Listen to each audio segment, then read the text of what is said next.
Aujourd'hui, dans Jouissez de votre vie tous les jours, vous pouvez apprendre à vivre la vie que vous avez toujours voulu vivre.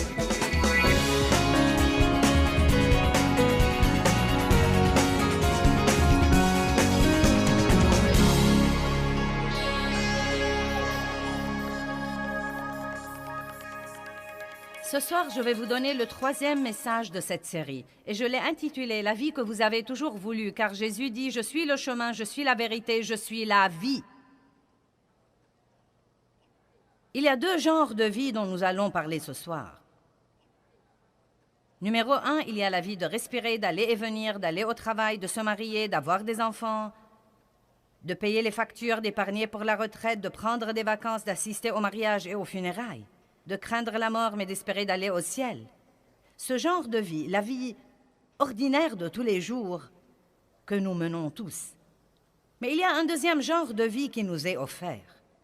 Nous l'appelons le genre de vie numéro 2, mais il est en fait le numéro 1. Il n'est numéro 2 que parce que nous en parlerons deuxièmement. Et cette vie, c'est la vie de Dieu. Elle s'appelle en grec la vie Zoé, Z-O-E.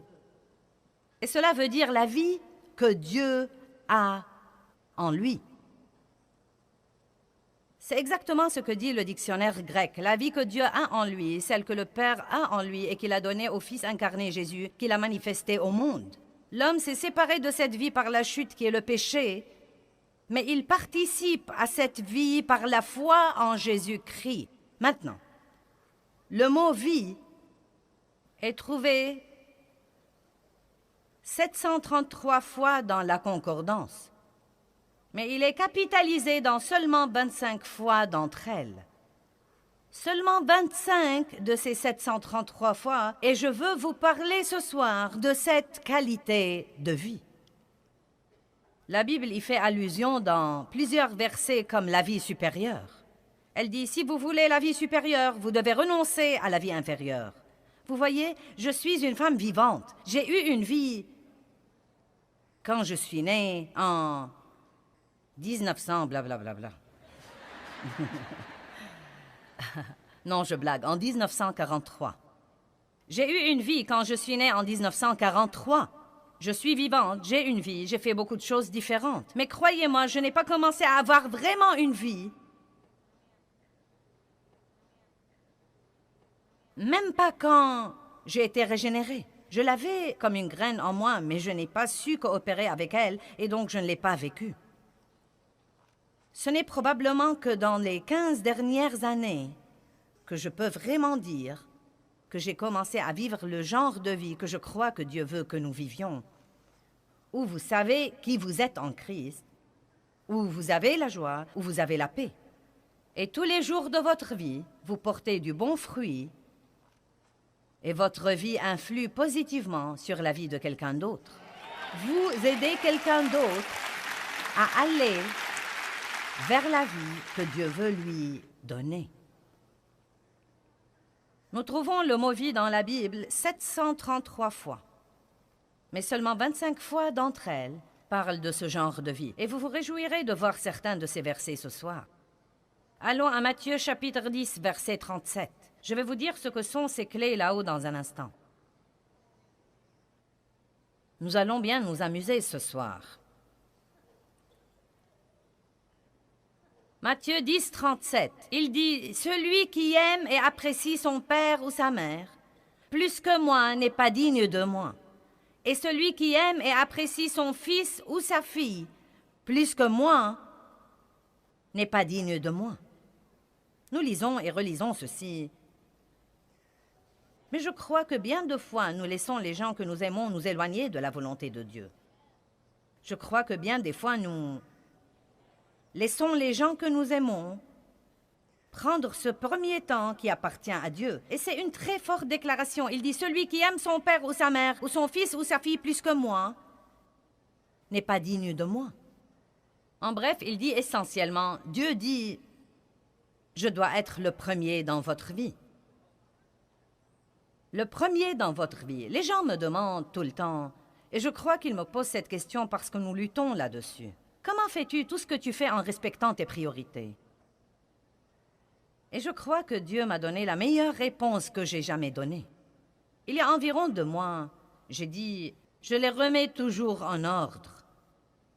Voilà comment je les respecte. Je ne crois pas que nous aurons jamais un moment dans notre vie où nous aurons cette grande révélation sur la manière d'arranger nos priorités et que nous puissions les arranger et qu'elles restent arrangées pour la vie. Je crois que nous devons vraiment, de façon régulière, observer notre vie, examiner notre vie, prendre le temps d'avoir une réunion avec nous-mêmes, d'être honnête avec nous-mêmes et de dire, est-ce que Dieu est le numéro 1 dans ma vie? Est-ce que je pense assez à lui? Est-ce que je parle assez de lui? Est-ce que je lui donne assez de temps? Est-ce que je le sers? Est-ce que je fais ce que je devrais faire de mes finances? Est-ce que j'utilise mes dons et mes talents pour le servir? Nous devons nous demander de façon régulière, à quel point suis-je égoïste? Ça a eu beaucoup de succès. C'est quelque chose que nous devons examiner tout le temps. Verset 38. « Et celui qui ne prend pas sa croix et ne me suit pas, en adhérant fermement à moi, en se conformant complètement à mon exemple, j'ai dit que Jésus est venu pour nous donner l'exemple de la manière dont nous devons vivre. Et il dit, si vous ne vous conformez pas complètement à mon exemple dans la vie, et s'il le faut dans la mort, vous n'êtes pas digne de moi. » Donc, vous savez, ce que je retire de ça, c'est que ça ne suffit pas d'aller à l'église le dimanche. Je ne supporte pas quand je demande à quelqu'un s'il est chrétien et qu'il me dise à quelle église il va. Croyez-le ou pas, le fait d'aller à l'église ne vous rend nécessairement pas chrétien. M'asseoir dans mon garage toute la journée ne me transforme pas en une voiture. Amen. Nous allons à l'église parce que nous sommes chrétiens et nous voulons communier avec les autres chrétiens. Nous sommes assoiffés de la parole de Dieu. Nous voulons adorer Dieu collectivement et nous voulons faire partie d'un corps où nous pouvons servir Dieu et être responsables devant d'autres personnes. Ce n'est pas un endroit où l'on coche sur notre calendrier pour avoir fait notre devoir religieux de la semaine, puis nous revenons au monde et nous vivons comme le reste du monde le reste de la semaine. Jésus dit, si vous ne vous conformez pas complètement, totalement à mon exemple dans la vie, et s'il le faut dans la mort, vous n'êtes pas digne de moi. Celui qui aura trouvé sa vie inférieure perdra la vie supérieure, et celui qui aura perdu sa vie inférieure pour l'amour de moi trouvera la vie supérieure. Donc nous voyons là qu'il y a deux genres de vie que nous pouvons vivre, soit la vie de marcher et de respirer, cette vie où nous avons des hauts et des bas, où nous sommes égoïstes et égocentriques, où nous faisons tout ce que font tous les autres, puis nous allons à l'église le dimanche, puis nous revenons au monde et nous vivons comme le monde. Soit la vie supérieure, nous pouvons vivre la vie Zoé, la vie que Dieu a en lui, la vie de stabilité et de justice et de paix et de joie et de porter du fruit. Et cela ne veut pas dire que vous n'aurez jamais de problème, mais que vous trouverez un endroit en Christ où vous pourrez d'une façon ou d'une autre endurer les mêmes trucs que tous les autres, et rester en même temps stable, et rester dans le plan de Dieu, et continuer à servir Dieu, et ne pas faire les 100 pas tout le temps. Eh bien, je crois qu'il y a deux clés pour avoir cette vie Zoé. Deux clés. Clé numéro 1, clé numéro 2. Vous savez, certains de nos employés ont fait ces clés et essayez d'apprécier ces clés parce qu'il leur a fallu beaucoup de travail et d'efforts pour les faire. Elles seront posées là pendant la première moitié de l'enseignement, car je veux que vous compreniez qu'il y a des clés. Il y a des clés qui ouvrent des portes. Il y a des choses que vous pouvez faire qui vous aideront à avoir cette vie qui vous est offerte. Il y a des choses qui sont plus importantes que d'autres. Et je crois que la Bible nous le fait bien comprendre. Deux clés. Eh bien, comment est la vie inférieure? Elle est tout d'abord compliquée. Elle est remplie d'égoïsme, de frustration, de péché, de toutes sortes de douleurs. Et si vous voulez la vérité, la douleur émotionnelle est pire que n'importe quel genre de douleur physique. Avidité, culpabilité, dépendance, relations brisées, honte, manque, colère, jalousie, crainte, et la liste n'en finit pas. Chaque chrétien peut être un chrétien régénéré et toujours vivre la vie inférieure. Et pour moi, c'est la chose la plus triste au monde entier. Je sais que nous pouvons faire ça parce que je l'ai fait pendant beaucoup d'années. Et je sais que je serais allée au ciel si j'étais morte, mais je peux vous affirmer que je n'aurais jamais joui de ma vie ici et je n'aurais pas été un exemple de ce que Jésus est. Et je vous demande de comprendre ce soir qu'il ne s'agit pas que de vous seulement. S'il n'y avait pas quelque chose que Dieu voulait que vous fassiez, s'il n'avait pas besoin de vous, il vous aurait pris d'ici à l'instant même où vous étiez régénéré. Mais puisque vous êtes là pour quelque chose d'autre que d'occuper de l'espace. Vous êtes là pour quelque chose d'autre que de faire toute chose à votre idée. Croyez-moi, vous ne serez jamais comblé avant de fonctionner dans le but pour lequel Dieu vous a mis ici. Eh bien, comment est la vie supérieure? Simplicité, paix, joie, justice, faveur, grâce, la présence de Dieu, amour, don, aide, espoir, foi, patience, bonté, pardon, générosité, relations saines, abondance, toutes les bonnes choses auxquelles vous pourriez penser. Revenons maintenant à Matthieu 10, verset 37. Quelle est la première clé? Matthieu 10, 37. Nous allons lire ce verset de nouveau. Clé numéro 1 pour avoir la vie supérieure. Clé numéro 1 pour avoir la vie avec un V majuscule. Clé numéro 1 pour avoir la vie que le Seigneur Jésus est mort pour nous donner. Combien d'entre vous croient que leur vie devrait s'élever? Bien. Clé numéro 1. C'est partout dans la Bible. C'est très simple. Matthieu 10, 37 nous dit « Celui qui aime et apprécie son père ou sa mère plus que moi n'est pas digne de moi. Et celui qui aime et apprécie son fils ou sa fille plus que moi n'est pas digne de moi. » Un message très, très, très simple. Faites passer Dieu avant tout. Je me demande combien d'entre vous, d'une façon ou d'une autre dans votre journée chargée, n'avez pas pu trouver le temps pour communier avec Dieu aujourd'hui. Vous le désiriez. Vous en aviez l'intention. Vous le vouliez. Vous avez dit que vous le feriez. Mais vous n'avez pas eu le temps de le faire. Soit parce que vous êtes trop pris, soit les autres trucs vous entravent. Vous vous en voulez, vous allez essayer de nouveau demain. Mais si vous ne comprenez pas combien c'est important, vous n'aurez jamais le temps de le faire. Je sais que je dois passer un temps avec Dieu, sinon je ne vais pas y arriver. Dieu m'a donné un exemple il y a des années. Mon oncle vivait sur un stimulateur cardiaque qui suppléait au manque des battements de son cœur. Et il devait être chargé chaque semaine. Ses batteries devaient être chargées une fois par semaine. Et je les ai appelés un samedi et j'ai dit « Nous aimerions vous inviter au resto à dîner.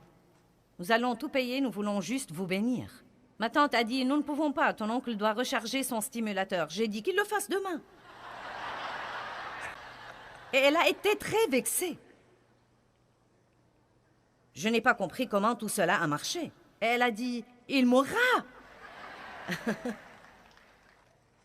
Et le message que Dieu essayait de me faire parvenir et dont j'espère vous toucher ce soir, Dieu m'a rafraîchi la mémoire et m'a dit « Si tu ne passes pas un temps avec moi, tu n'auras pas une vraie vie.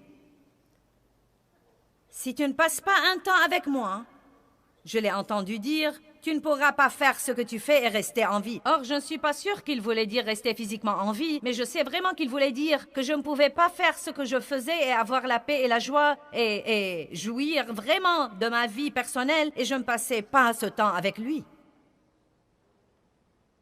Et je ne me tairai jamais sur ce point, ça m'est égal si vous en avez assez de l'écouter.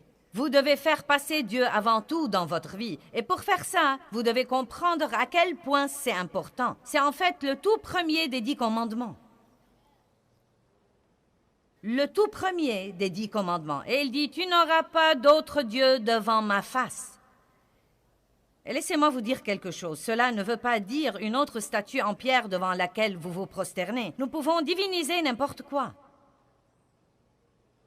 Tout ce qui est plus important pour nous que Dieu peut devenir un Dieu dans notre vie personnelle. Vous pouvez idolâtrer ou diviniser un sport.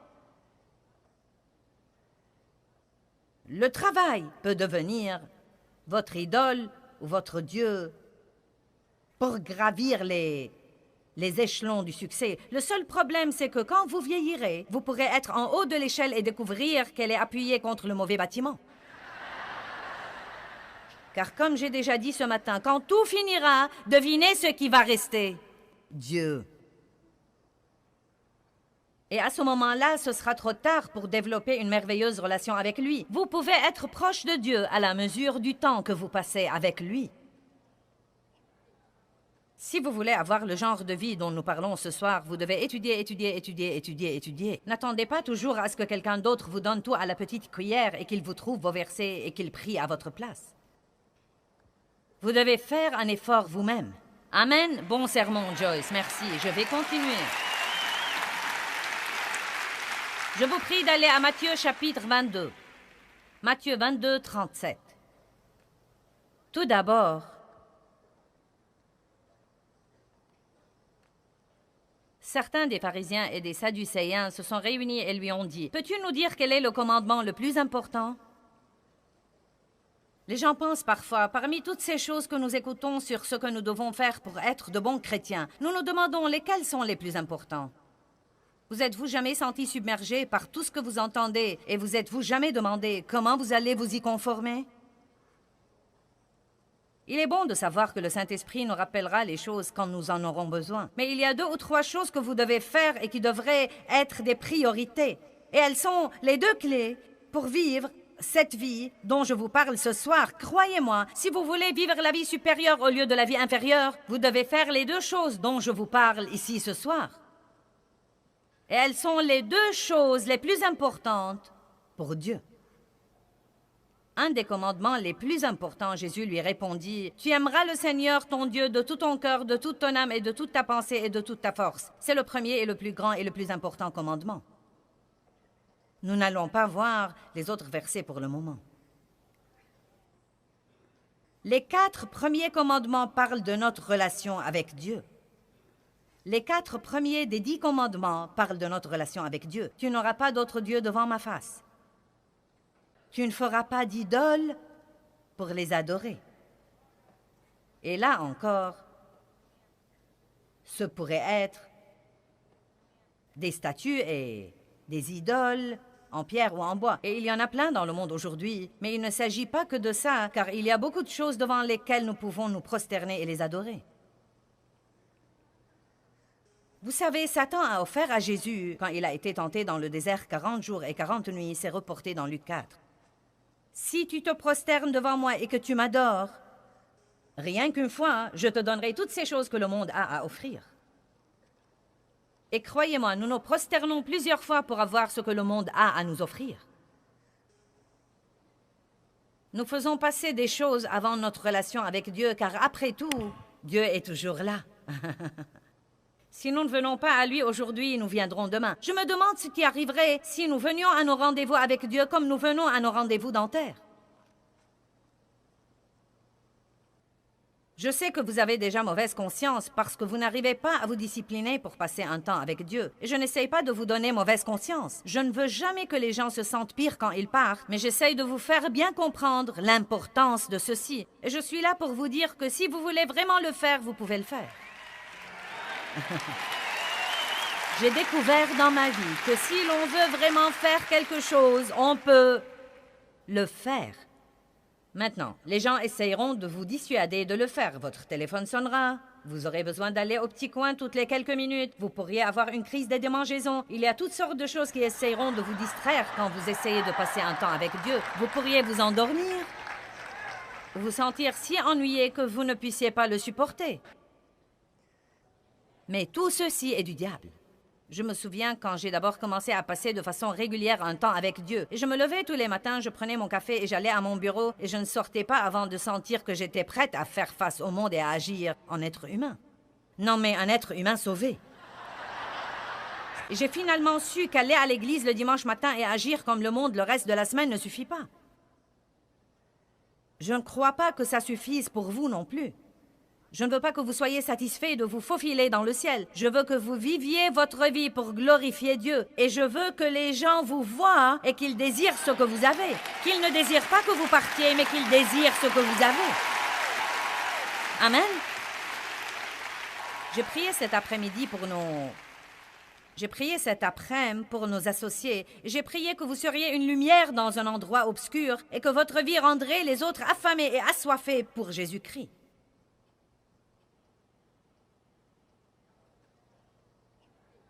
Vous devez passer un temps avec lui pour que cela se produise. Il ne s'agit pas tant de ce que vous ferez pendant ce temps-là que du fait que vous lui donniez ce temps. Quand j'ai commencé à passer un temps avec Dieu, mes enfants étaient toujours à la maison et 3 d'entre eux étaient adolescents en ce temps-là. Non, mais ils me disaient « Dois-tu rester dans ta chambre tout le temps? Ne peux-tu pas descendre, faire notre petit déjeuner? » Là venait le sentiment de culpabilité. Et finalement, j'ai réagi. J'ai dit « Écoutez, vous êtes assez grand pour mettre des céréales dans un bol et y verser du lait. Et remerciez Dieu car je suis dans cette chambre. En fait, si vous êtes intelligent, vous enverrez votre mère à sa chambre. Car si votre maman ne passe pas un temps avec Dieu, vous pouvez être sûr que vous n'allez pas l'aimer quand elle en sortira. Amen. Vous devez combattre pour les choses qui demandent un investissement de temps. Dieu s'est occupé de moi au sujet de commencer à faire de l'exercice. Je n'avais jamais cru que je le ferais et que j'aurais le temps de le faire. J'en avais horreur. Je ne voulais rien soulever à part ma fourchette. Je ne voulais pas en entendre parler. Chaque fois que j'essayais de m'exercer, je faisais tomber quelque chose. Mais Dieu m'a dit que je devais le faire si je voulais être en bonne santé pendant mon trajet. Donc j'ai dit à ma fille que j'allais m'exercer et ils ont ri de moi. J'avais dit ça auparavant et je ne l'avais pas poursuivi jusqu'au bout. J'ai dit, vous pouvez rire de moi autant que vous voudrez. Je me connais très bien, je sais quand je me décide. J'étais contente qu'ils aient ri de moi, hein, car quand quelqu'un me dit que je ne peux pas faire quelque chose, cela me rend plus déterminée à le faire. Donc Dave est allé avec moi la première fois juste pour rire de moi. Ensuite, il a fini par s'inscrire lui aussi. Il a fait de l'exercice toute sa vie. Mais il a décidé de suivre un programme conçu pour lui. De toute façon, le point essentiel, c'est que quand j'ai d'abord commencé à m'exercer, on voulait que je vienne au bureau pour faire ceci et faire cela. Et je disais, eh bien, je ne peux pas faire ça. Les lundis, mercredis et vendredis, je m'exerce à 10 heures. Eh bien, veux-tu dire que nous devons maintenant essayer de tout faire à ta place? Tu peux sûrement ne pas y aller. J'ai dit non. Non, je ne vais pas le rater. Je vais le faire. Dieu m'a dit de faire ça et je vais le faire. Si je ne peux pas prendre 3 heures par semaine pour m'exercer et essayer de rester en bonne santé, nous devons être mal en point. Amen. Vous voyez, tout le monde va vouloir que vous fassiez ce qui leur est convenable et ce qui les arrange. Vous m'avez entendu? J'ai dit tout le monde va vouloir que vous fassiez ce qui leur est convenable et ce qui les arrange. Et ils auront toujours un cas d'urgence chaque fois que vous essayez d'avoir du temps pour faire quelque chose que vous sentez que Dieu vous a dit de faire. La plupart de ces gens qui ont une crise dont vous devez vous occuper tout de suite, ça fait 20 ans que je vois ces crises. Et il y a de fortes chances qu'ils continueront à les avoir.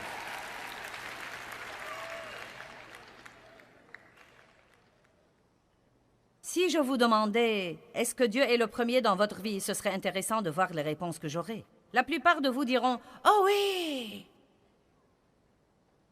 Combien pensez-vous à lui? Combien parlez-vous de lui? Comment réagissez-vous au moment des offrandes?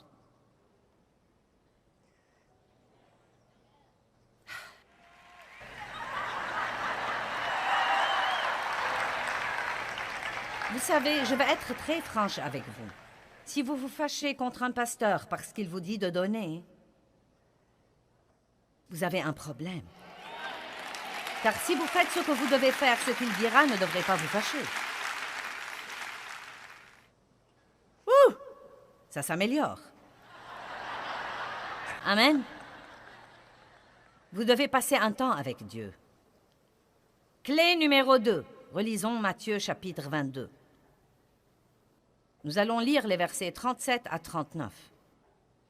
Et Jésus lui répondit, « Tu aimeras le Seigneur, ton Dieu, de tout ton cœur, de toute ton âme, de toute ta pensée et de toute ta force. C'est le plus grand et le plus important et le premier commandement. Et voici le second qui lui est semblable. Tu aimeras ton prochain comme toi-même. » Ces 2 commandements résument résume toute la loi et tous les prophètes. 2 clés pour avoir la vie supérieure. Passez un temps avec Dieu, aimez-le plus que toute autre chose que vous aimez. Aimez Dieu et ensuite, aimez les gens.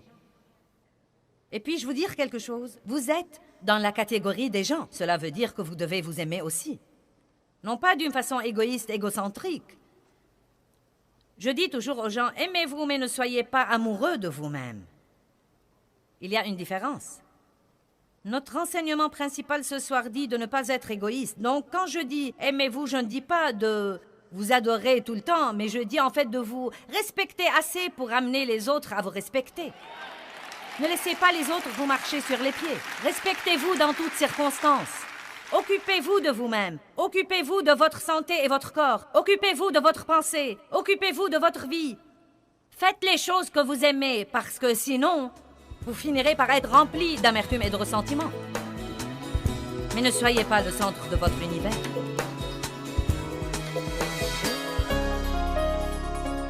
Eh bien, nous avons parlé de choses intéressantes aujourd'hui. Laissez-moi remettre l'accent là-dessus. Clé numéro 1.